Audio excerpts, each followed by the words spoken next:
Doutora Maria Luísa, seja bem-vinda, um prazer recebê-la mais uma vez aqui no nosso programa, viu? Seja sempre bem-vinda, boa tarde. Boa tarde a todos os ouvintes, é sempre um prazer estar aqui na Cultura. Obrigada, Tony, mais uma vez pelo convite. Hoje nós iremos falar sobre os bebês prematuros, porque agora no mês de novembro, Tony, a gente celebra o Novembro Roxo, que é um mês relacionado à prematuridade. Entendi. Que o intuito é a gente realmente divulgar mais informações para a população ficar cada vez mais consciente de uma situação que é cada vez mais frequente na nossa população. E é algo assim, doutora, já entrando direto no tema, é algo que a mamãe não está preparada, né? Que assim, toda mulher que idealiza, né, uma gestação, né, pensa no filho perfeito, né, que vai estar todo formadinho, né? Então, às vezes quando pega com uma informação de que pode vir com algum problema de saúde, ou por exemplo alguma síndrome como síndrome de Down, enfim, pega de surpresa, né? E também quando tem um parto prematuro, também essa mãe, ela pega de surpresa, né? Então, existem alguns cuidados, essa questão de bebê prematuro é uma loteria, doutora, ou é algo que realmente é comum, né? É aquela história, o prematuro é nascer, são 9 meses de gestação, então nasce com 7, né? E também tem outros mitos também que eu vou aproveitar e tirar com a doutora sobre essa história de criança com 8 meses não nasce, mas nasce com 7, enfim. Mas primeiro eu queria que a doutora pudesse falar um pouco sobre esse contexto, né? Dessa questão do nascimento de forma precoce, né? Então, Tony, o que foi que aconteceu? Que hoje a gente tem tantos bebês prematuros, né? Na verdade, o que houve é que a gente melhorou muito a assistência dada a esses bebês que nasciam antes do tempo. Bebê prematuro é todo aquele que nasce antes, né? Na nossa conta popular é os 9 meses de gravidez, né? Na conta da medicina, como é? Na conta da medicina é quando nasce com menos de 37 semanas. Então, nasceu com menos de 37 semanas, é considerado prematuro. Mas aí existem o grupo dos prematuros extremos, que esses daí são os mais graves, que é quando eles nascem com menos de 28 semanas. Então seria ali ainda menos do que 6 meses. E a gente tem criança... E tem essa possibilidade de nascer com menos de 6 meses? A gente tem hoje, assim, na média brasileira, a gente hoje tem crianças que em média com 500 gramas, por exemplo, elas conseguem ter uma sobrevida, conseguem sobreviver e conseguem chegar bem na infância, né? Mas acho que precisa de uma assistência muito grande. Mas necessita de muita assistência, pode ter uma série de complicações também relacionadas. E aí, o que na verdade aconteceu para que isso viesse mais à tona é que a gente conseguiu melhorar muito a assistência. Então, hoje a gente consegue que esses bebês que antes a grande maioria morria, a gente consegue que eles sobrevivam e sobrevivam com mais qualidade de vida. Dentre uma das coisas que mais revolucionou, né, a questão da UTI neonatal, né, que faz total diferença. Então, existem várias causas para a mulher ter bebê prematuro, geralmente podem estar relacionadas ao próprio bebê, quando ele tem alguma malformação, e isso já pode ser detectado no pré-natal, como também pode estar relacionado à própria mãe. Então, por exemplo, a famosa eclâmpsia, pré-eclâmpsia, às vezes o diabetes materno não controlado, situações como a mulher ter o colo uterino muito curto, que também isso é uma coisa que pode ser detectado ainda no período pré-natal. Isso também pode favorecer a prematuridade. Quando a mulher já tem um histórico de ter um parto prematuro anterior, ela pode ter um novo parto prematuro. Uma coisa que muitas vezes a gente tem na mente que é simples, mas que é muito importante e é a principal causa da prematuridade, é a infecção urinária não tratada. Eu estava pensando sobre isso, que é muito comum na gestação a tal da infecção urinária, né?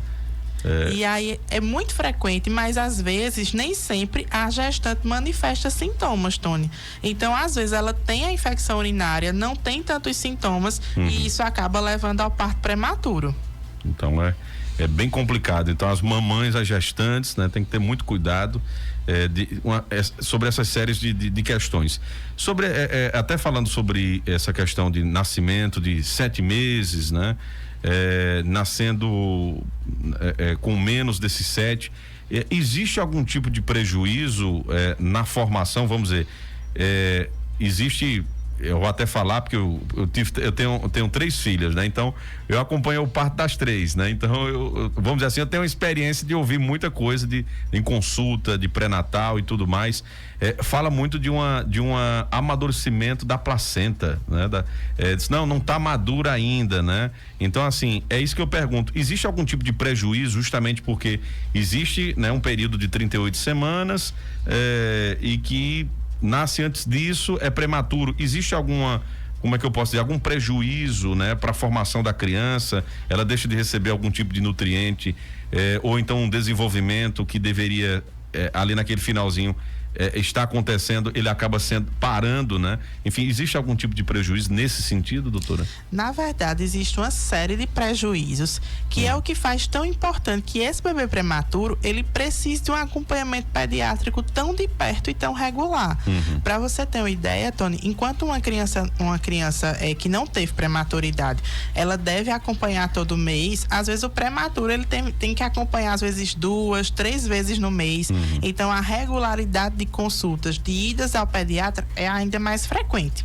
O que é que acontece? No final da gravidez é justamente quando chega um maior aporte de nutrientes, então é quando o bebê ganha mais peso. Então, ele nasce com peso às vezes muito inferior, porque justamente quando ele vai chegando além do final da gravidez, ele não consegue ganhar esse peso. Não consegue também que chegue esses nutrientes como ferro, zinco e outros que são tão importantes para a imunidade, para o desenvolvimento. O desenvolvimento cerebral, ele também não está completo, então ele acontece antes. O bebê pode ter problemas no coração, porque também nasceu antes. O intestino também, por não estar preparado, muitas vezes ele sofre com inflamação, que é o que a gente chama de enterocolite. Então, na verdade, é um bebezinho que ele deixa de receber todo um suporte de nutrientes que ele é maior no final da gravidez. Então, é interrompido. São muitos prejuízos. E além das sequelas, Tony, no momento do nascimento, que são inúmeras, por exemplo, problemas respiratórios, cardíacos, que é quando geralmente o bebê às vezes fica meses internado na UTI, precisando se recuperar. As sequelas da prematuridade, elas não são só no momento que nasce.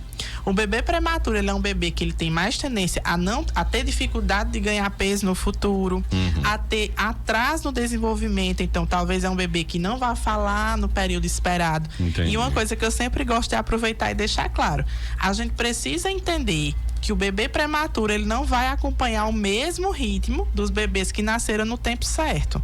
Então, existem, por exemplo, formas específicas da gente avaliar o ganho de peso, da gente avaliar o desenvolvimento, e a gente precisa descontar esse período que ele nasceu antes do tempo. Então, a gente precisa ir avaliando ali mês a mês, para realmente saber se esse bebê está com desenvolvimento adequado, se não está, o que é que a gente tem de intervenção para fazer para melhorar esse desenvolvimento do bebê. E também assim, ele é um bebê que tem mais chance de outras complicações na vida adulta. Diabetes, pressão alta, até mesmo de obesidade. Até isso, meu Deus do céu. Uma coisa também que às vezes a gente diz, não, mas nasceu com baixo peso e tem mais chance de ser obeso no futuro, é porque geralmente o que é que acontece? Como ele nasceu com baixo peso, a gente tende a tentar alimentar mais. Então, às vezes o bebê... E a história de menino bonito, menino gordinho, né?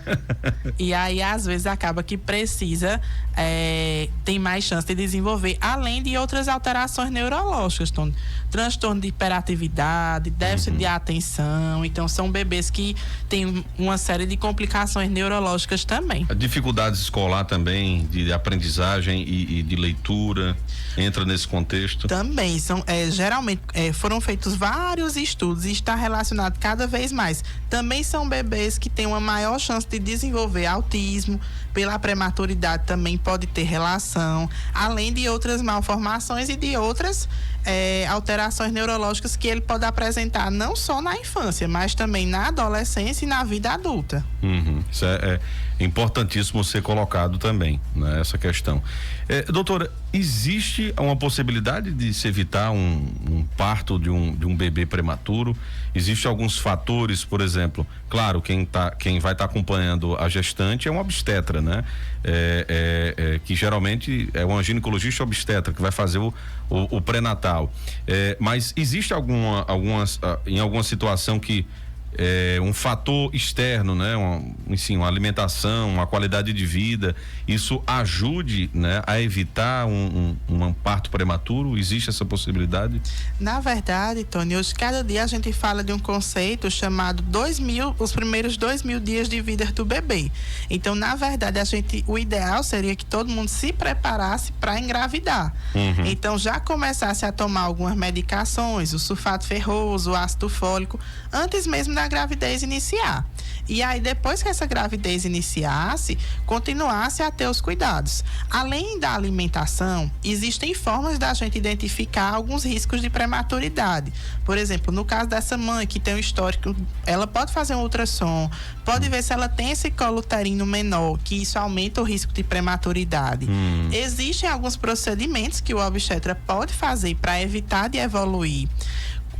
Depois que a mulher evolui no trabalho de parto prematuro, existem algumas medicações que a gente consegue fazer. Uma delas a gente faz até para tentar amadurecer o pulmão desse bebê, para poder ele tentar nascer com menos problema respiratório. Então mas assim, não existe nenhuma medida que isolada ela consiga reverter a prematuridade. Mas assim, uma coisa que é importante é falar do papel do pediatra nesse acompanhamento pré-natal. Porque uma vez, Tony, que, por exemplo, a gente identifique que é uma mulher que ela tem um bebê com malformação, que ele tem um risco de nascer prematuro, então a gente pode identificar e já orientar ela quanto aos possíveis cuidados, às complicações, o que é que precisa ser feito em relação àquele bebê prematuro. Isso é interessantíssimo ser colocado, né? Então, assim, vamos dizer assim, tem essa questão de tendência, né? Por exemplo, mulheres vão ter uma tendência de ter partos prematuros, outras não, né? Isso é muito, vamos dizer assim, muito subjetivo, né? Isso é muito particular de cada mulher. Mas é interessante colocar porque o acompanhamento, né, por exemplo, uma criança prematura, existe um cuidado, né, redobrado na questão de toda uma assistência, né? E infelizmente a gente ainda não conta, né? É só em grandes centros de UTIs neonatal, né? De um espaço que é dedicado justamente para crianças que nascem de forma prematura. Tem um sonho, né? A gente almeja um sonho ainda de ter aqui em Serra Talhada. Acho que teve um investimento agora que a governadora anunciou de uma construção de uma maternidade aqui em Serra Talhada, e que é esse o sonho da gente também, porque é uma grande dificuldade também, né, doutora? Você, por exemplo, atende aqui em Serra Talhada e muitas vezes tem que, olha, infelizmente vai ter que ir para um grande centro, para Caruaru, para o Recife, né? Infelizmente ainda tem essas dificuldades para poder lidar ainda mais com essa questão do bebê prematuro, né? Justamente, muitas vezes quando a gente identifica, e já aconteceu esse ano várias situações de, por exemplo, a gente identificar que aquele bebê podia ter alguma complicação, um bebê que precisasse de cirurgia pediátrica, que é outra coisa que a gente não dispõe na região, e aí a gente precisar encaminhar, porque sabe que se nascesse aqui a gente ia ter essa dificuldade depois, mesmo na rede privada, né? Mas assim, a gente espera com muita paixão que essa UTI neonatal chegue para nossa região, para a gente melhorar muito a assistência aos nossos bebês.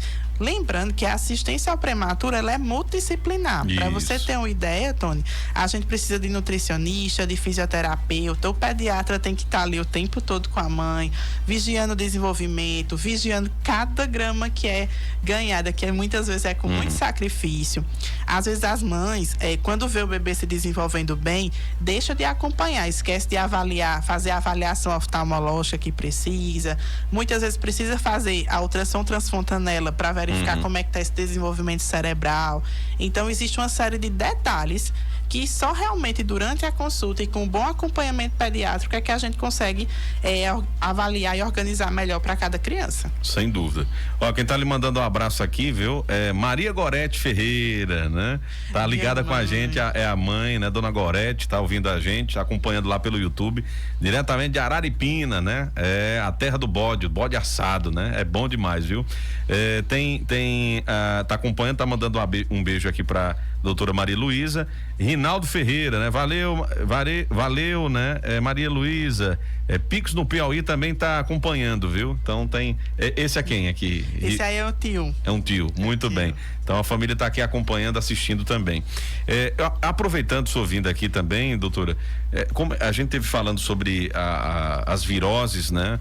Em outra oportunidade tava muitas crianças com vômito, com diarreia, enfim, com dor de cabeça, febre. Tem passado esse período sazonal ou já vem outro? Ou continua do mesmo jeito, doutora? Como é que anda? A doutora que atende em setor público também aqui na cidade, então recebe uma carga muito alta de atendimentos. Como é que anda essa procura? Tony, na verdade, não diminuiu e a gente tem observado alguns casos bem atípicos, bem diferentes do que a gente espera. Primeiro que essa época do ano era só a época das diarreias, do vômito, mas a gente tem muita criança gripada. Estamos tendo a circulação do adenovírus, que é um vírus que provoca conjuntivite, sintoma gastrointestinal, sintoma respiratório, aquele catarro sem fim, que às vezes a criança nem tá tendo febre, aquela tosse de ganso. Ave Maria, aquela tosse de ganso até é difícil de ir embora, viu? A criança vai rir, né? E fica vai tossir, é uma tosse muito feia. Enfim, então ainda continua esse adenovírus circulando por aí. A gente tem o adenovírus, tem o rinovírus, que na verdade não são épocas típicas deles estarem circulando, né? E aí nesse período quente, doutora, tá quente demais, ainda tem? E lembrar, né, que a gente precisa nesse período quente aproveitar a oportunidade de colocar, se não conseguir colocar um umidificador, mas botar a toalha, balde com água no quarto para melhorar a umidade do ar das nossas crianças, tentar oferecer ainda mais hidratação, então oferecer mais líquidos, vestir roupinhas mais leves, então deixar a criança o mais natural, o mais tranquila possível para enfrentar esse períodozinho que está bem complicado. Exatamente, é um período bem complicado e eu tenho percebido isso mesmo. São crianças que passam mais tempo gripadas, né? Aí tem um ambiente escolar também que propicia, né? Por conta, às vezes a criança tá bem, mas tem um coleguinha que tá com uma gripe, então pega em todo mundo ali na sala, é normal acontecer, né? Esse tipo de coisa, mas enfim, ter cuidados. E esse período, né? Pronto, ontem deu mais uma esfriadinha, Serra Talhada, né? Ainda pingou, isso também é outro problema, né? Porque imunidade vai zero, né? E às vezes as crianças que já têm rinite, asma, essa mudança de temperatura brusca é pior, porque acaba desencadeando às vezes crise de asma, crise de cansaço, crise de rinite, então é mais um cuidado redobrado. Eu imagino, né? Então, tem muitas pessoas procurando aí os consultórios das pediatras aqui da cidade, né? Que estão trabalhando um bocado, viu? Doutora Maria Luísa, né? Doutora Dani também, né? A quem eu mando um abraço. Enfim, tem outros profissionais aqui que trabalham bastante. Doutora, pra gente fechar, então, o que seria então de cuidados para justamente quem tem, né, uma criança prematura, né? Foi o nosso tema de hoje, aqui da nossa entrevista.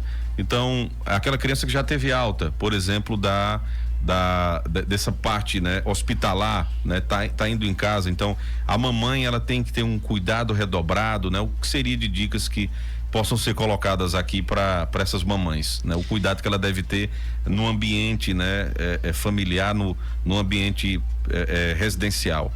Então, Tony, muito importante, né, essa pergunta. Primeiro, né, essa criança ela precisa continuar sendo acompanhada pelo pediatra. Muitas vezes é até um prematuro que está se desenvolvendo bem e a mãe às vezes olha, pensa de eita, ele está bem, eu não vou acompanhar, não preciso mais ir, mas é aí onde mora o perigo dessa criança ter um atraso, dessa criança começar a não ganhar peso de forma incorreta. São crianças que têm maior chance de ficarem internadas, de terem internamentos mais prolongados. Então, primeiro, precisa ter um pediatra para chamar de seu, para realmente seguir ali acompanhando seu filho. É fundamental que não deixe de fazer, além de ir ao pediatra, fazer as avaliações que o pediatra recomenda, os exames de rotina, porque o prematuro, ele tem exames de rotina diferentes da criança que não nasceu prematura. Também é importante que seja uma criança que não receba muitas visitas, que de preferência não seja exposta à aglomeração, então evitar choque. Eu mesmo visito menino que nasceu né, um mês e tal, ele disse, eita, vamos lá visitar fulano. Eu disse, vou nada, rapaz, não deve visitar, né? A gente leva uma carga de bactérias, de vírus e tal, que vai junto com a gente, e o bebê tá ali, tem, né, pouco tempo ainda, o seu sistema imunológico ainda não está preparado para tudo isso, né? Então tem que ter realmente cuidado, e ainda mais quando for prematuro, é que aí tem que ser redobrado, né, doutora? Então lembrar que, por exemplo, o prematuro, ele tem vacinas que são diferentes do bebezinho que nasceu a termo, então o pediatra vai saber lhe indicar quais as vacinas o bebê deve fazer, o período certo. Essas vacinas não devem ser atrasadas, porque é um bebê que já nasceu com imunidade menor, então mais chance de adoecer. Então não faltar às consultas, fazer um acompanhamento regular, manter a vacinação sempre em dia, evitar aglomeração também, fazer a estimulação precoce, então com fisioterapeuta, em casa. A gente dá durante a consulta diversas orientações de como deve ser feita essa intervenção precoce, porque muitas vezes são crianças que demoram a andar, demoram a falar, então necessitam dessas intervenções. Eu até tenho uma curiosidade também, doutor, em relação ao desenvolvimento da fala. Esses dias eu estava conversando com algumas pessoas e falando sobre isso. Olha, qual é a idade correta? Existe uma idade correta? Porque eu vejo muita preocupação dos pais. A criança chega ali a 1 ano de idade, né? E não, só diz papá, mamã, não forma frases, né? Então, assim, é para se preocupar, ou então tem que aguardar o tempo da criança. Enfim, eu vejo que muita gente fica preocupada com essa questão, né, da fala. E aí, o ruim de tudo isso, gente, é a comparação. Eita, mulher, pois meu menino falou com 1 ano e pouco, ele já falava tudo, igual um papagaio. Então, assim, pior é as comparações, e aí os pais se sentem muito mal. E aí, claro, uma profissional, né, que tá aqui, né, a doutora Maria Luísa, pode dar um norte, né, para os pais, e quando realmente deve ser necessário buscar uma ajuda profissional, né? Então, doutor, para ficar mais fácil para todo mundo de casa, com 1 ano, a criancinha deve dizer em torno das primeiras palavras. Então, mamãe, papai, que não vai ser bem explicadinho isso, assim, né? Mamã, papai. Isso, ele vai duplicar as sílabas, mamã, papai, vai ser mais ou menos o que ele vai dizer em torno de 1 ano. Ali, com 1 ano e 6 meses, ele já deve dizer em torno de 2 a 3 palavras, inclusive que não sejam mamãe, papai, seja, por exemplo, bola, água. Então, com 1 ano e 6 meses, ele deve pronunciar mais ou menos 3 palavras diferentes, né, de mamãe e papai. Com 2 anos de idade, é realmente o nosso ponto ali crítico. Porque com 2 anos de idade, a criança ela deve formar já frases de 2 palavras. Então, quero água, dá bola. E se ela não forma essas frases de 2 palavras, ela precisa de avaliação. Então, porque pode ser um transtorno do desenvolvimento. O transtorno do desenvolvimento, e aí a porta de entrada é o pediatra, né? E aí a gente começa com a avaliação pelo pediatra, a gente avalia se é só a linguagem que está atrasada ou se tem alguma outra área desse desenvolvimento que também está alterada, e faz os devidos encaminhamentos se precisar. Muito bem. Olha, tem um ouvinte aqui dizendo, boa tarde, aqui é a Gessiane do Bom Sucesso, entrevista maravilhosa com a doutora Maria Luísa. Ela atende aqui no postinho, né? Passo meu filho com ela desde os 4 meses. Hoje ele tem 1 ano e 6 meses, o Luiz Luigi, né? Uma ótima pediatra. Outro ouvinte colocou aqui, boa tarde, Solange de Belmonte, meus parabéns, doutora. Maria Luísa, pela orientação, pela preocupação em nossas crianças. Sou avó, né, sou avô, né, de uma bebê, no caso avó, né, de uma bebê de 3 meses. Ela tá bem, graças a Deus. A doutora tá certíssima. Deus abençoe sempre, né? Então, algumas pessoas aqui mandando mensagem pra gente também, né? Muito obrigado aqui a todos, né, pela interação também. Doutora, muito obrigado. E quem quiser então encontrar a doutora Maria Luísa, como é que faz então? Tá na Uniclin ainda? Quem quiser me encontrar, passar por avaliação, eu atendo aqui em Serra Talhada, na Uniclin, todo mundo sabe, aqui no centro da cidade. Na Rua do Ministério Público. Atendo na Uniclin, atendo em Triunfo, na Endotriunfo, que é a clínica do Dr. Luciano.